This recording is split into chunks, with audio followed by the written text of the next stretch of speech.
Chris, how you doing? Christopher. What's going on, guys? Your reaction to the trade? Biggest trade in NBA history, no question. I don't cover every other sport, but I would argue it's right up there with any other big trade in sports history.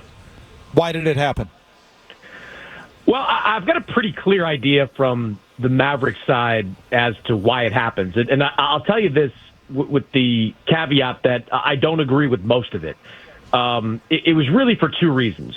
One, as you've surely read over the last couple of days, there were genuine concerns within the Mavericks organization about Luka's ability to, be in the kind of condition you need to be in to be a great NBA player. And with a contract extension that, could approach $350 million coming up, the Mavericks are effectively saying, we're betting that you're not going to be the guy that you've been for the last 5 years. And I think there was kind of a flashpoint here, guys. I mean, Luka is out with a calf injury. And I think internally in Dallas, they believe this is the kind of injury that, A, potentially could have been prevented if he was in better shape, and B, he might have been able to be back sooner if he was in better shape, in better condition. So they're betting against Luka Doncic in that way. The second part of this deal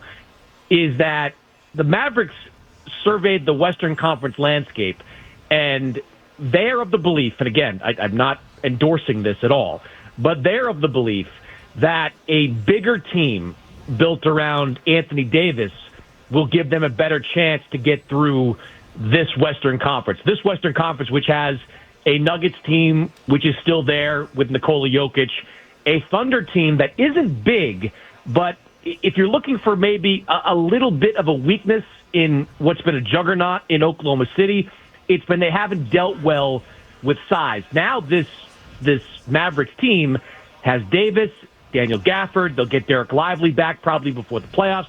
P.J. Washington is a big body. They can play a little bit bigger. Now, I think it's just bonkers because under no circumstance, unless you're forced to, you trade a 25-year-old player that is of the caliber and has the potential to be a great like Luka Doncic. But those are the two reasons that I've been able to root out over the last 48 hours that were the primary reasons Dallas made this deal. Chris, what's Doncic's problem? Is it immaturity? Is it he doesn't care enough? What is it? I don't know if you can say it's immaturity when the player that you just saw 7 months ago led you to the finals. And for all the belly aching about Doncic's defense, in the playoffs last year, the Mavericks had the 5th-ranked defense. You guys watched the finals. The defense was not in the top 10 of the reasons that the Mavericks lost to Boston. They couldn't make a shot. Kyrie in the first couple of games of this series was completely shook. Luka laid an egg in Game 3, don't get me wrong, but defense wasn't an issue for them. He does let himself go in off seasons. Like, let's be real. I mean, I'm telling you, every single summer I see a picture pop up, including this recent summer, where Luka looks out of shape. I think the most recent one, he was at a charity game with, I think, Jokic over in Europe. And I remember calling some people in Dallas saying, you guys worried about this? And the answer was, let's see how he shows up. What happened was Luka came back to Dallas a month early. He worked hard. He got into into good shape.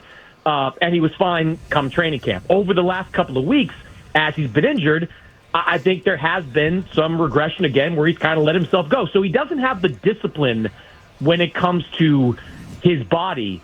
But, guys, that's not a reason to pull the chute on a player that dragged your team to the finals. Like, this team does not get to the NBA Finals last year unless Luka Doncic is being Luka Doncic. That's the part of this I just don't get.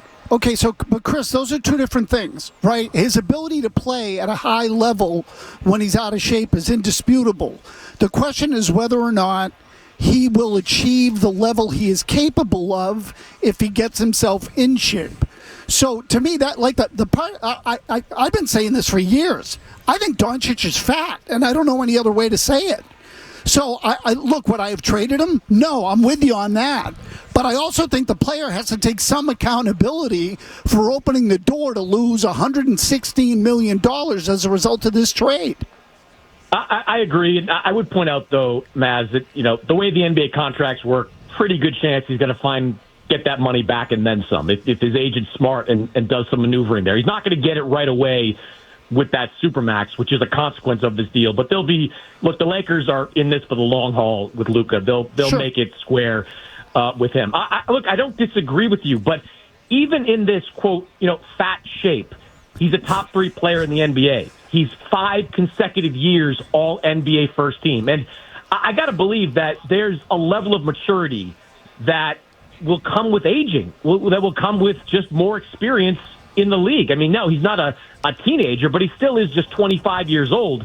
I'd be more willing to bet, guys, that Luka Doncic gets it and addresses these conditioning issues as his career moves forward and becomes the Hall of Famer he's already on track to be, rather than this bet the Mavericks seem to be making that he's going to continue to deal with them, injuries will pop up, and he won't reach that full potential.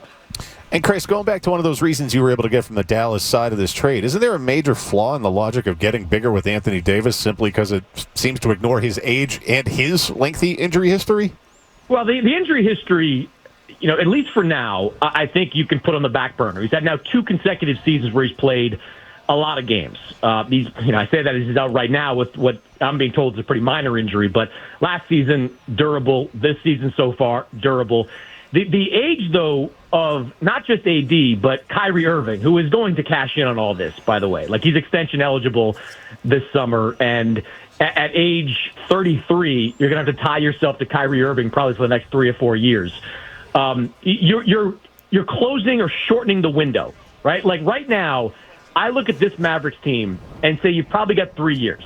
That's probably max of winning one or more championship, including this season. And we all know how difficult it is to assemble a championship team on the fly like this. You're changing they had Luka Doncic. He was their offense. Now you're going to have to reinvent it with Anthony Davis as a part of it. It's really tough to win in year one like that. So you kind of wipe this year off the books in a way and say, all right, you got 2 more years to do it. I mean, that is such a steep price to pay for really getting what I think is 2 years of a championship window. Chris Mannix joining us here on the Horn. Chris, how much of business come into this and the new ownership in Dallas? If Mark Cuban was still the owner of the Dallas Mavericks, would this trade have happened? And if not, how come the new owners would do it? Not a chance in hell if Mark Cuban is running basketball operations as this happened. And that was expressed to me by multiple people in Dallas. And you've seen Cuban, who's been largely silent, leak a little bit out there that, no, he had nothing to do with this, which he has anything to do with basketball operations in recent years, or at least since the sale. But I don't believe, and I've not had any indication yet, that finances played an overwhelming factor. Yes, they were concerned about committing $350 million to a player they weren't sure was going to be in the greatest of shape. But I don't know.